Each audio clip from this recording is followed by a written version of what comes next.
वैसे जरूरी नहीं है, लेकिन वीडियो को लाइक या फिर डिसलाइक करने की कोशिश जरूर किया करें। तो जैसे इस मूवी का स्टार्ट होता है, हमें मूवी का मेन कैरेक्टर सियोंग दिखाया जाता है और उसकी बेटी का बर्थडे होता है। इसीलिए सियोंग की मदर उसे कुछ पैसे देती है ताकि वो अपनी बेटी को डिनर पर ले जा सके। लेकिन अब सियोंग को और पैसों की जरूरत होती है, तो इसीलिए वो अपनी मदर का एटीएम कार्ड चुरा लेता है। इसके बाद वो अपनी मदर के सारे पैसे चुरा लेता है और पैसों को वो लगा देता है हॉर्स राइडिंग में, और इस गेम में वो 4 मिलियन वॉन जीत जाता है। अब सियोंग ने एक कंपनी से बहुत सारे पैसे उधार ले रखे थे, तो इसीलिए वही लोग उसके पीछे पड़ जाते हैं। इसके बाद वो सियोंग को पकड़ ही लेते हैं और वो उसे काफी मारते हैं। और जब सियोंग उनके पैसे लुटाने के लिए अपने पॉकेट्स चेक करता है, तो वो देखता है कि उसके पास तो पैसे हैं ही नहीं, यानी वो वाले पैसे जिसने हॉर्स राइडिंग में जीते थे। और तब उसे याद आता है कि जब वो इन लोगों से बचकर भाग रहा था तो वो एक लड़की से टकरा गया था, तो जरूर उसी लड़की ने ही उसकी जेब काट ली। अब क्योंकि सियोंग के पास पैसे तो होते ही नहीं, तो इसीलिए वो लोग उसे 1 महीने का और टाइम देते हैं जिसमें कि वो उनके पैसे लौटा दे। इसके बाद सियोंग कुछ पैसों का अरेंज करता है और अपनी बेटी को डिनर पर ले जाता है। इसके बाद सियोंग जल्दी से स्टेशन पर पहुंचता है, लेकिन अनलकीली उसकी ट्रेन तो मिस हो गई थी। और जब सियोंग वहां पर बैठकर ट्रेन की आने का वेट कर रहा था कि तभी अचानक से उसके पास एक आदमी आता है, और ये अननोन पर्सन था, यानी सियोंग उसके बारे में कुछ नहीं जानता था। फिर वो अननोन पर्सन सियोंग को कहता है कि मैं तुम्हारे साथ एक गेम खेलना चाहता हूँ। वो सियोंग को कहता है कि अगर तुम इस गेम में जीत गए तो मैं तुम्हें 1 लाख वॉन दूंगा। तब इतने सारे पैसों का सुनकर सियोंग ये गेम खेलने के लिए एग्री हो जाता है। इसके बाद सियोंग काफी मार खाने के बाद ये गेम जीत जाता है, यानी वो 1 लाख वॉन हासिल कर लेता है। इसके बाद वो अननोन पर्सन सियोंग को एक कार्ड देता है, ये कहते हुए कि अगर तुम और पैसे जीतना चाहते हो तो इस कार्ड पर जो नंबर लिखा हुआ है उस पर कांटेक्ट करना। इसके बाद सियोंग जब अपने घर जाता है तो उसकी मदर उसे कहती है कि तुम्हारी बेटी अगले साल अपने स्टेप फादर के साथ यूएस में शिफ्ट हो रही है। यहाँ पर हमें ये पता चलता है कि सियोंग की डिवोर्स हो गई है और उसकी वाइफ ने दूसरी शादी भी कर ली है। लेकिन सियोंग कभी भी ये नहीं चाहता था कि उसकी बेटी उससे दूर जाए, लेकिन उसे बहुत सारे पैसे चाहिए होते हैं अपनी बेटी की कस्टडी वापस लेने के लिए, तो इसीलिए सियोंग उस कार्ड वाले नंबर पर कॉल करता है। इसके बाद सियोंग को एक गाड़ी में लाया जाता है जहाँ पर और भी लोग थे, लेकिन फिर उन सारे लोगों को बेहोश कर दिया जाता है। और जब उन सब लोगों की आँख खुलती है तो वो खुद को एक फैसिलिटी में पाते हैं जहाँ टोटल 456 लोग थे, और वो वहाँ पर एज अ प्लेयर थे क्योंकि उन सबको एक यूनिफॉर्म भी पहनाया हुआ था। इस फैसिलिटी का होस्ट यानी लीडर एक आदमी था जो कि फ्रंट मैन था वहाँ पर, और वो सब पर नजर रख रहा था। अब यहाँ पर एक कॉमन चीज थी कि जितने भी लोगों को वहाँ पर लाया गया था उन सब ने कर्जे लिए हुए थे बहुत ज्यादा। सियोंग वहाँ पर प्लेयर नंबर 1 से मिलता है जो कि एक बूढ़ा आदमी था। उस बूढ़े आदमी को ब्रेन ट्यूमर था, यही वजह थी कि वो यहाँ पर आया था क्योंकि उसकी लाइफ तो वैसे भी खत्म ही होने वाली थी। इसके बाद वहाँ पर 2 प्लेयर्स जिनमें लड़की का नाम सैब्यूक और लड़के का नाम जेंग होता है, उनके बीच फाइट होती है। अब यहाँ पर सैब्यूक वही लड़की थी जो सियोंग के पैसे लेकर भाग गई थी, यानी उसी ने उसकी जेब काटी थी। सियोंग तो उसे देखते ही पहचान लेता है, इसीलिए वो अपने पैसे मांगने के लिए उसके पास जाता है। तभी वहाँ पर कुछ गार्ड्स आ जाते हैं जिन्होंने पिंक कलर का यूनिफॉर्म पहना था और उनके फेस अच्छी तरह से कवर्ड थे। गार्ड्स उन सभी प्लेयर्स को बताते हैं कि तुम्हें यहाँ पर टोटल 6 गेम्स खेलनी होंगी और जो इस गेम का विनर होगा उसे बहुत सारे पैसे मिलेंगे।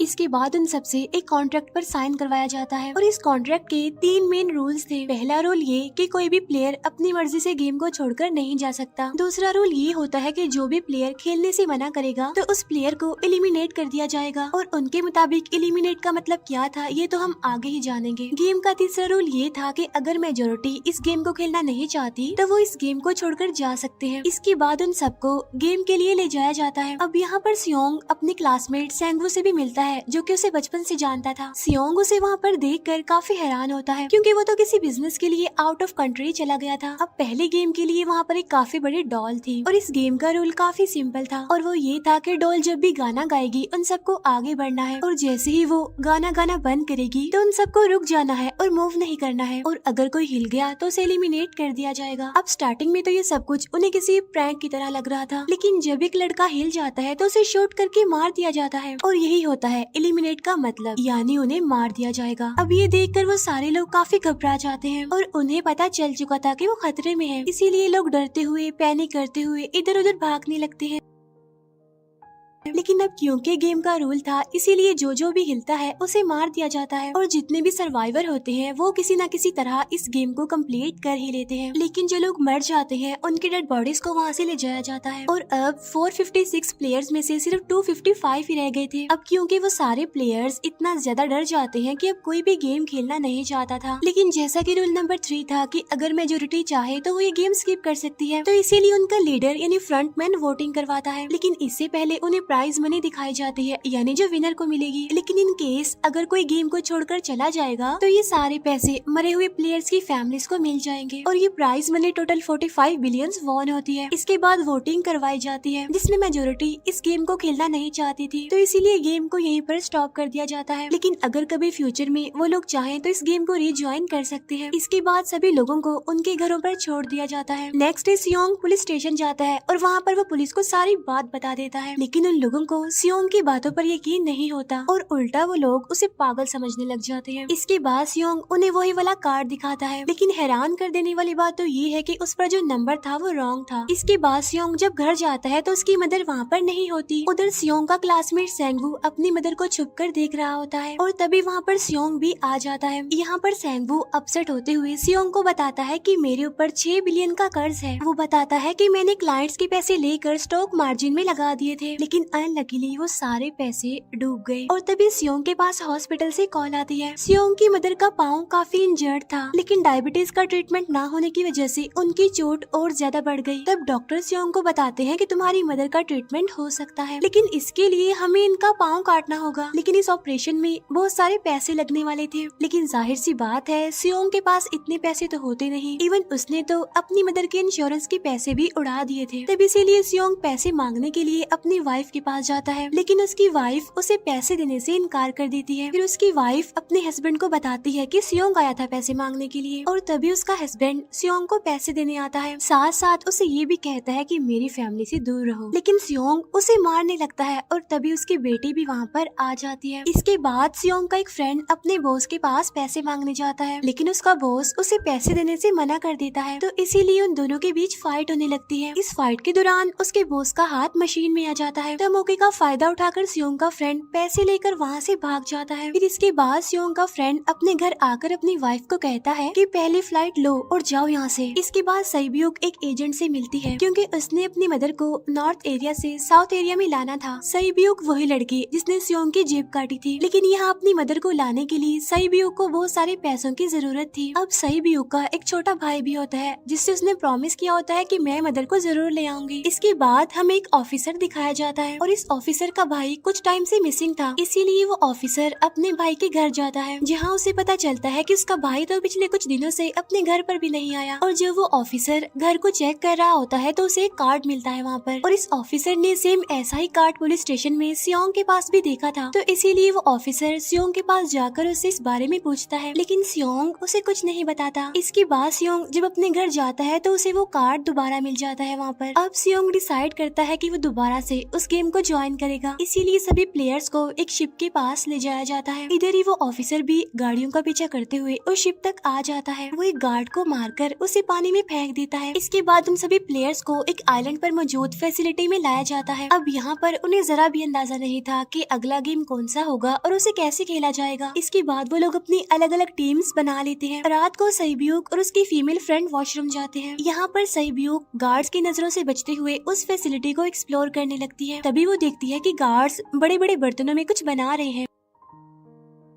लेकिन अब क्योंकि गार्ड्स को शक हो जाता है तो ये गार्ड वॉशरूम्स को चेक करने के लिए आता है, लेकिन तब तक सईब्यूक वापस आ चुकी थी। इसके बाद सईब्यूक अपनी फीमेल फ्रेंड को सारी बात बता देती है जो उसने देखा था, लेकिन यहाँ पर सेंगवू उन दोनों की बातें सुन लेता है और वो इस बारे में सईब्यूक से पूछता है, जिस पर सईब्यूक बताती है कि वो बड़े बड़े बर्तनों में कुछ पका रहे थे। इसके बाद उन सभी प्लेयर्स को प्ले ग्राउंड में लाया जाता है, जहाँ पर उनके सामने 4 शेप्स थी। 4 शेप्स में से उन्होंने किसी एक शेप को चूज करना था। अब यहाँ पर सेंगवू को पता चल जाता है कि गेम क्या है और क्या करना है हमें। सेंगवू सियोंग को बताता है कि सबने अलग अलग शेप्स को चुनना है। इसके बाद उन सभी को एक छोटा सा बर्तन दिया जाता है जिसमें की शेप्स बनी होती है। अब गेम उनकी ये होती है कि उन्होंने किसी तरह उस शेप को बाहर निकालना है बगैर डैमेज किए, लेकिन अगर शेप जरा से भी खराब हो गई तो उन्हें एलिमिनेट कर दिया जाएगा, यानी मार दिया जाएगा। अब यहाँ पर सेंगवू तो इजिली उस शेप को निकाल लेता है, लेकिन सियोंग इतना ज्यादा घबरा जाता है कि उसकी हालत खराब होने लगती है, लेकिन फिर वो किसी न किसी तरह करके इस गेम को भी जीत लेता है। इसके बाद उन सबको वापस से रूम में लाया जाता है। अब यहाँ पर 187 प्लेयर्स वापस आए थे, जिनमें से अब सिर्फ 108 ही रह गए थे। इसके बाद उन सबको खाने के लिए ले जाया जाता है, लेकिन खाने की वजह से जैंग की एक लड़के से फाइट हो जाती है, जहाँ पर जैंग उस लड़के को इतना ज्यादा मारता है कि वो मौके पर ही मर जाता है। इधर ही हम देखते हैं कि उन प्लेयर्स में से एक डॉक्टर होता है जो गार्ड्स के साथ मिलकर मरे हुए लोगों के ऑर्गन्स निकाल कर उन्हें चाइनीज को बेचने का काम करता है। इसीलिए जब भी डेड बॉडीज को ले जाया जाता है तो वो डेड बॉडीज को गायब कर लेते हैं, क्योंकि ये सब कुछ एक प्लान के अकॉर्डिंग चल रहा था, क्योंकि ये सारा कुछ फ्रंट मैन से छुप कर हो रहा था। यही वजह थी कि कंट्रोल रूम में भी उन्होंने अपना ही एक आदमी बिठाया हुआ था जो कि उन लोगों की सारी वीडियो फुटेज डिलीट कर देता था, और गार्ड्स तो डॉक्टर को गेम के बारे में पहले ही बता देते थे ताकि वो सरवाइव कर सके। यहाँ पर एक गार्ड उसी प्लेयर डॉक्टर को बताता है कि आज हमने प्लेयर्स को जानबूझकर खाना कम दिया है ताकि वो आपस में लड़ने लगे, जिससे होगा ये कि सारे वीक प्लेयर्स गेम से आउट हो जाएंगे। साथ ही गार्ड डॉक्टर को अपनी अगली गेम के बारे में बता देता है। अब 30 मिनट के बाद वहाँ पर लाइट्स ऑफ होने वाली थी। अब यहाँ पर सेंगवू को पता था कि सियोंग की टीम जरूर कोई उल्टा काम करेगी, इसीलिए वो उस टीम को अपने पास बुलाकर उन्हें रिलैक्स रहने के लिए कहता है। उधर वो जो डॉक्टर प्लेयर होता है वो जैंग की टीम में शामिल हो जाता है। यहाँ पर डॉक्टर जैंग को बता देता है कि अगला गेम क्या होने वाला है। इसके बाद लाइट्स ऑफ हो जाती है और जैंग अपनी टीम के साथ मिलकर बाकी सभी को मारने लगता है। जैंग एक लड़की को मारकर सईब्यू को मारने जाता है, लेकिन तभी सियोंग उसे बचा लेता है। इसके बाद गार्ड्स वहाँ पर आकर उन सभी को रोक लेते हैं और अब टोटल 80 लोग रह गए थे। इसके बाद उन सभी को तीसरे गेम के लिए ले जाया जाता है और यहाँ पर उन्हें 10-10 प्लेयर्स की एक टीम बनाने के लिए कहा जाता है, और वो लोग ऐसा ही करते हैं, अपनी अपनी टीम बना लेते हैं। अब क्योंकि जैंग को अगली गेम के बारे में पहले ही पता होता है, इसीलिए वो सईब्यू की फीमेल फ्रेंड को अपनी टीम में नहीं रखता और वो अपनी टीम में सिर्फ मर्दों को ही रखता है। इसके बाद सेंगवू भी अपनी एक टीम बना लेता है। अब क्योंकि उन्हें एक प्लेयर की जरूरत थी तो इसीलिए सईब्यू की फीमेल फ्रेंड उनके टीम में शामिल हो जाती है, और ये गेम असल में टग ऑफ वॉर का होता है, यानी उन्होंने अपने सामने वाली टीम को नीचे गिराना था। इसके बाद गेम स्टार्ट हो जाती है और जैंग की गेम बड़ी आसानी से इस गेम को जीत लेती है। इसके बाद बारी होती है सेंगवू की टीम की। तब प्लेयर नंबर 1 यानी वो बूढ़ा आदमी कहता है कि मैंने अपनी जिंदगी में बहुत सारी टग ऑफ वॉर्स खेल रखी हैं, इसीलिए उन सबको गाइड करता है कि इस गेम को कैसे जीतना है।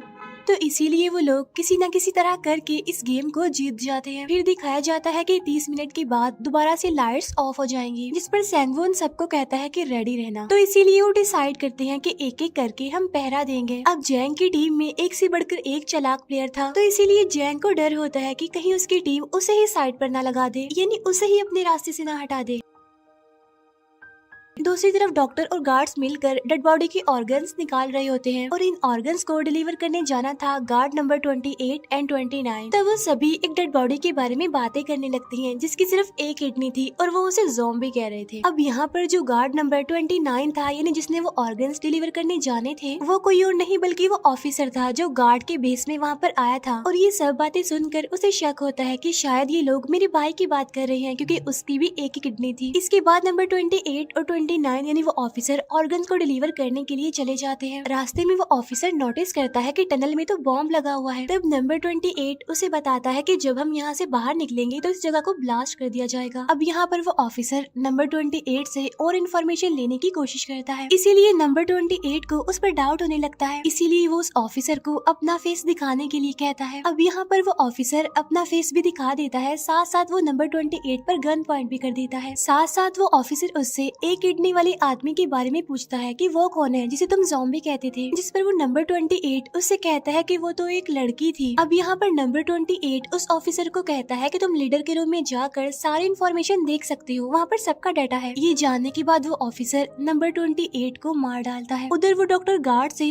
अगली गेम के बारे में पूछता है, लेकिन इस बार गार्ड्स को भी अगली गेम के बारे में पता नहीं होता। तब इसीलिए डॉक्टर को गुस्सा आ जाता है और वो एक गार्ड को पकड़ लेता है और उनकी फाइट होने लगती है। इसी फाइट में डॉक्टर डॉक्टर उस गार्ड को मार कर वहाँ से भाग जाता है। इसके बाद एक गार्ड भी उसका पीछा करता है और वो दोनों प्लेग्राउंड में आ जाते हैं। यहाँ पर गार्ड डॉक्टर को अपनी बातों में फंसा कर उसे मारने वाला होता है, लेकिन तभी लीडर यानी फ्रंटमैन आकर उसे मार डालता है और बाद में वो उस डॉक्टर को भी मार डालते हैं। साथ साथ इन्हें वहीं पर नंबर 28 की डेड बॉडी भी मिल जाती है, जिससे इन्हें ये पता चल जाता है कि फैसिलिटी में कोई घुस गया है। उधर वो ऑफिसर लीडर यानी फ्रंटमैन के रूम तक पहुंच जाता है। तब वो चेक करते करते एक ऐसे रूम में जाता है जहाँ पर सबके रिकॉर्ड्स थे, और जब वो ऑफिसर रिकॉर्ड चेक कर रहा होता है तो उसे सभी विनर्स की एक लिस्ट मिलती है, जिसमें उसके भाई का भी नाम था, यानी वो भी कभी विनर था। उधर सभी प्लेयर्स को 4th गेम के लिए ले जाया जाता है, जहाँ पर उन सबको अपना अपना पार्टनर चुनने के लिए कहा जाता है, और वो प्लेयर्स करते भी ऐसा ही है, अपना अपना पार्टनर चुन लेते हैं। सहीब्यूक की फीमेल फ्रेंड भी अपना पार्टनर ढूंढने की कोशिश करती है, लेकिन कोई भी उसका पार्टनर बनने को तैयार ही नहीं था। इसके बाद सभी प्लेयर्स को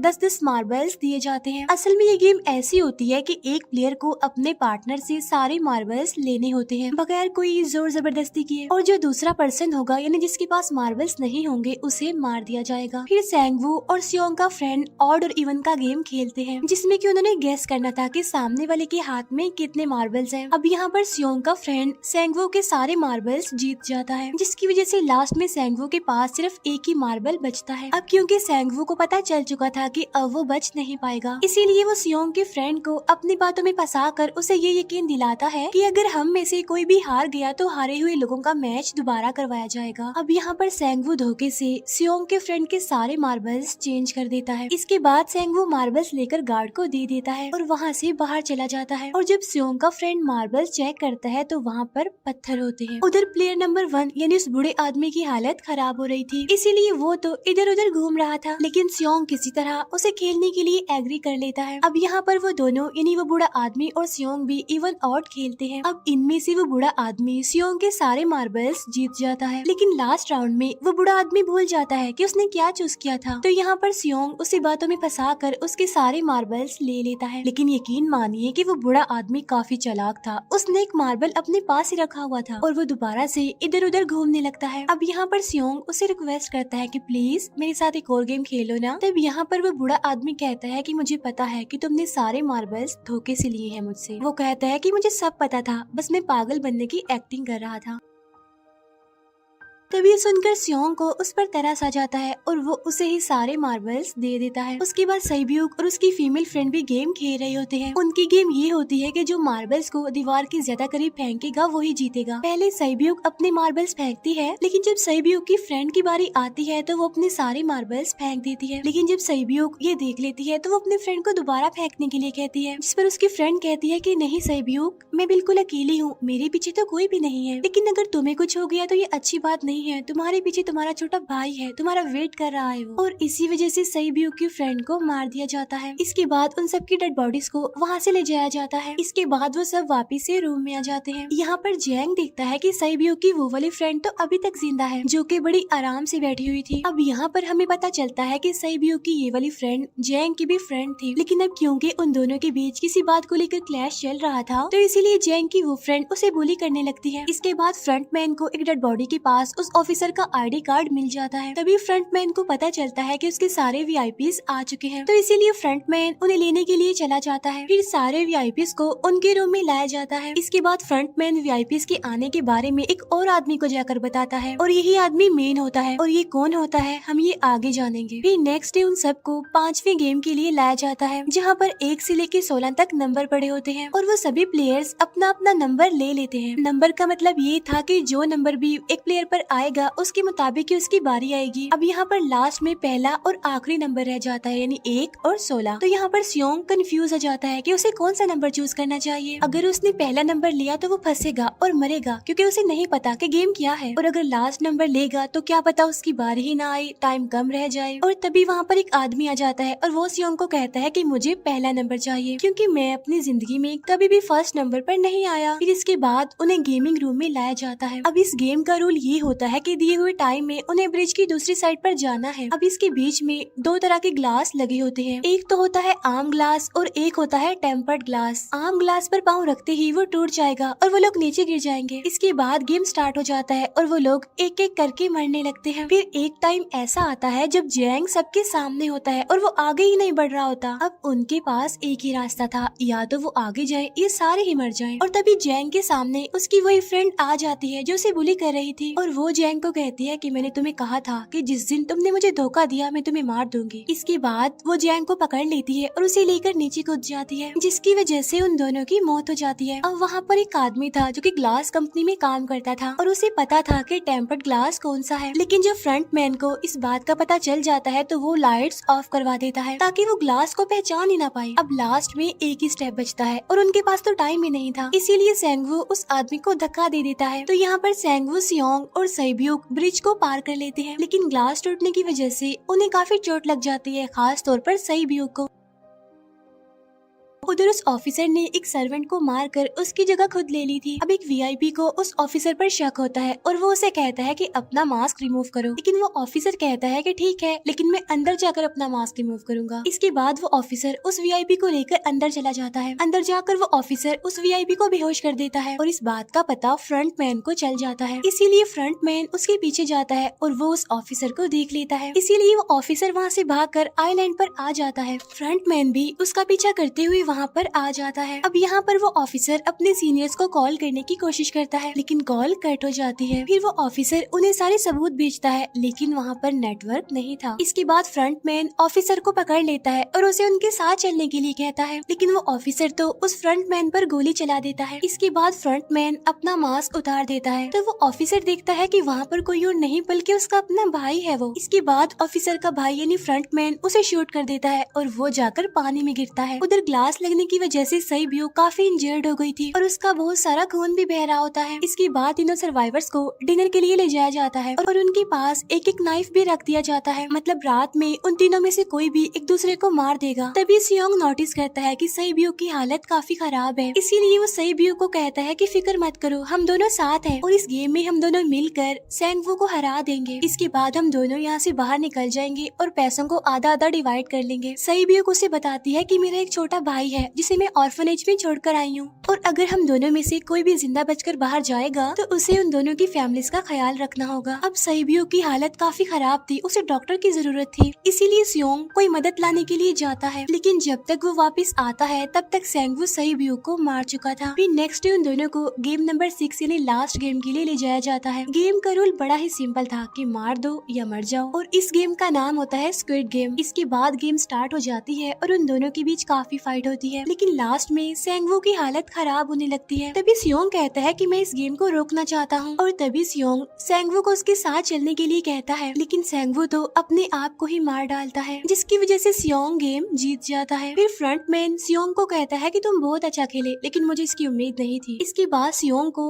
उसके घर पर छोड़ दिया जाता है और उसके पास एक एटीएम कार्ड भी था, और जब सियोंग उस एटीएम कार्ड को जाकर चेक करता है तो वो दिखता है कि सारे पैसे उसके अकाउंट में भेज दिए जाते हैं। इसके बाद सियोंग अपने घर जाता है, लेकिन तब तक उसकी मदर की डेथ हो जाती है। इसके बाद हमें 1 साल बाद का सीन दिखाया जाता है, जहाँ पर हम देखते हैं कि सियोंग की हालत काफी खराब हो गई है, यानी वो अब काफी नशा करने लग गया है और उसने अब तक उन पैसों को हाथ तक नहीं लगाया। एक दिन एक फूल बेचने वाली औरत सियोंग के पास आती है और वो उसे सेम वैसा ही कार्ड देती है जिसमें एक एड्रेस लिखा हुआ था, और फिर सियोंग उस एड्रेस पर जाता है, जहाँ पर उसे पता चलता है कि ये सारा किया धरा किसी और का नहीं बल्कि उस बूढ़े का है, प्लेयर नंबर 1 का, और वो अभी भी जिंदा है। यहाँ पर वो बूढ़ा आदमी सियोंग को बताता है कि मैं अपनी लाइफ से बोर हो चुका था और ये सारी गेम मैंने अपने क्लाइंट्स के साथ मिलकर बनाई ताकि मैं लोगों को मरता हुआ देखकर एंजॉय कर सकूं, लेकिन हाँ, हमने किसी को मजबूर नहीं किया था ऐसा करने के लिए, और मैंने गेम में इसीलिए पार्टिसिपेट किया क्योंकि गेम देखने से ज्यादा उसे खेलने में मजा आता है। वो कहता है जो पैसे तुम्हारे पास हैं वो मेरे ही हैं, और ये कहते ही उस बूढ़े आदमी की मौत हो जाती है। इसके बाद सियोंग सैब्यूक के छोटे भाई के पास जाता है और उसे लेकर वो जाता है सेंगवू की मदर के पास, और वो सेंगवू की मदर को कहता है कि इस बच्चे का ख्याल रखना, साथ साथ वो उसे एक बैग भी देता है जिसमें बहुत सारे पैसे होते हैं। इसके बाद सियोंग स्टेशन पर जाता है, जहाँ पर उसे वही अननोन पर्सन मिलता है जो कि उसे मूवी के स्टार्ट में भी मिला था। यहाँ पर सियोंग उसका पीछा भी करता है, लेकिन तब तक वो भाग चुका था। फिर सियोंग उस कार्ड वाले नंबर पर कॉल करता है और वो पूछता है कि तुम लोग कौन हो